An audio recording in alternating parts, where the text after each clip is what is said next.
March 8, 2014, 12:41 a.m. Kuala Lumpur International Airport. Malaysian Airlines Flight 370 pushes back from the gate. A routine red-eye to Beijing. 6 hours. Simple. 239 people board the Boeing 777. Families, business travelers, crew members starting their shift. Among them, Captain Zahari Ahmad Shah, an experienced pilot with over 18,000 flight hours.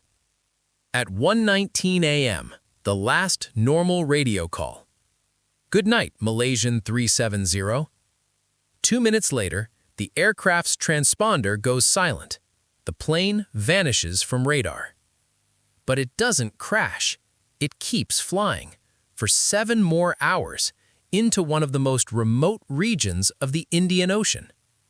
Despite the most expensive search in aviation history, despite satellites and autonomous submarines, despite international cooperation, the main wreckage has never been found.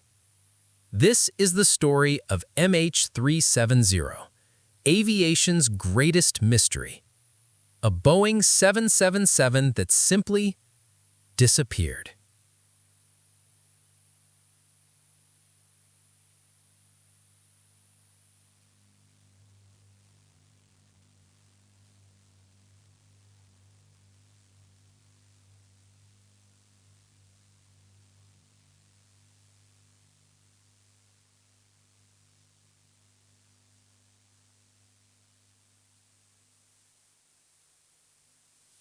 Takeoff is normal. The flight climbs to 35,000 feet. Air traffic control tracks the aircraft as it flies northeast over the South China Sea toward Vietnam. At 1:19 a.m., Malaysian Air Traffic Control hands the flight off to Vietnamese controllers. The captain acknowledges, "Good night, Malaysian 370. Standard procedure, routine handoff, nothing unusual. Flight 370 never contacts Vietnamese air traffic control. At 1:21 a.m., just 2 minutes after that final transmission, the aircraft's transponder stops broadcasting. The plane disappears from civilian radar screens. But here's what makes this disturbing. Military radar shows the aircraft making a sharp turn, back toward Malaysia. This isn't a system failure, this is a deliberate course change. Someone turned that plane around. For the next hour, MH370 flies back across the Malaysian peninsula. No transponder, no radio contact, essentially invisible to civilian radar. Malaysian military radar tracks an unidentified aircraft crossing the country. At the time, they don't realize it's MH370. At 2:22 a.m., military radar makes its final contact. The aircraft is northwest of Penang, heading toward the Andaman Sea. Then, nothing. The plane flies beyond radar range into the vast emptiness of the Indian Ocean. At this point, MH370 should have landed in Beijing. Flight time, 6 hours. But the plane never arrives. In Beijing, families wait at the airport. First, the flight is delayed, then missing. An international search begins immediately. The initial focus, the South China Sea, where the plane disappeared from radar. Ships and aircraft from multiple countries scour the area, but they're looking in the wrong place. Then comes a breakthrough. Engineers at Inmarsat, a British satellite communications company, analyze data from their satellite network. The Boeing 777 has been sending automated handshake signals, pings, to an Inmarsat satellite. Even with the transponder off, even in silence, the aircraft's satellite system continued trying to connect. The last ping came at 8:11 a.m., 7 hours after the transponder went silent. The plane didn't crash in the South China Sea. It flew south for thousands of miles into the southern Indian Ocean, one of the most remote regions on Earth, far from any flight path, far from any land, deep, empty, vast. The search shifts to the southern Indian Ocean. Australian authorities lead a multinational effort. Naval vessels deploy underwater listening devices, hoping to detect the plane's emergency beacon. The challenges are immense. The ocean here is over 4,000 meters deep. Underwater mountains and trenches create complex terrain. The search area is enormous. Months become years. Autonomous underwater vehicles scan the seabed.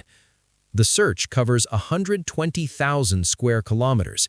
It becomes the largest underwater search operation in history.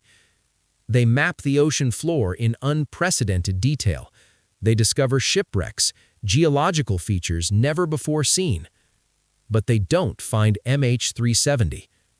Then, in July 2015, 16 months after the disappearance, a piece of debris washes ashore on Reunion Island in the western Indian Ocean. A flaperon, part of the wing, covered in barnacles. French investigators examine it. The serial numbers match. It's from 9MMRO. It's from MH370. More debris follows. Mozambique, South Africa, Madagascar. Pieces of the aircraft wash up on shores across the Indian Ocean. Engine cowlings, interior panels, small fragments. Ocean current modeling confirms these pieces could have drifted from the 7th Arc search area. The debris tells us MH370 crashed, but it doesn't tell us where. The main wreckage, the fuselage, the black boxes, the answers, remains hidden beneath miles of ocean. The official investigation examines every possibility, and they discover something disturbing.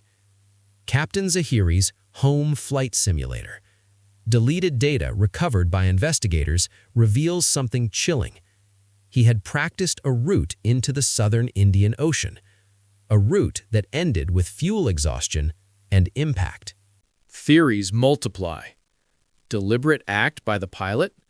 The simulator evidence suggests it's possible, but why? Captain Zahari had no obvious motive, no distress signals, no manifesto. Hijacking? The deliberate course change suggests human control, but who? And why no demands? Catastrophic failure? A fire could explain the turn back, trying to return for emergency landing, but why continue flying south for hours? Hypoxia. Rapid decompression could incapacitate the crew while the autopilot flies on, but it doesn't explain the deliberate turns. Cyber attack? Remote hijacking of aircraft systems? Theoretically possible, but never proven. Small details deepen the mystery.